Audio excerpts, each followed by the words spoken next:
Magandang araw Pilipinas. Narito na ang fresh na update mula sa Pag-asa ngayong ika-4 na oras ng hapon, Agosto 1, 2025.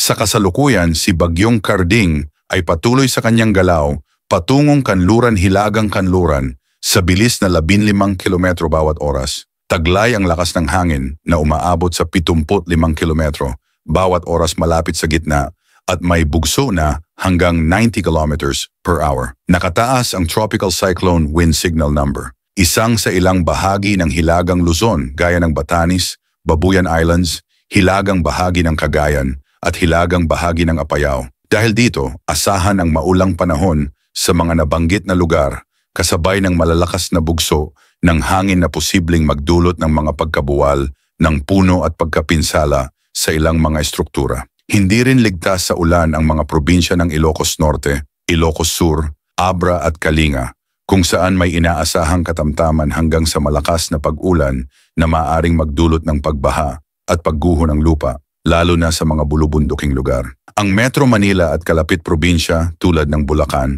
Pampanga, Nueva Ecija at Tarlac ay makararanas din ng maulap na kalangitan na may kasamang mahihinang pag-ulan dulot ng habagat na pinalalakas ni Karding. Bukod pa rito, mag-ingat sa mga baybaying dagat sa kanlurang bahagi ng Luzon at hilagang bahagi ng Visayas dahil sa inaasahang pagtaas ng alon na maaaring umabot ng hanggang 4.0 metro.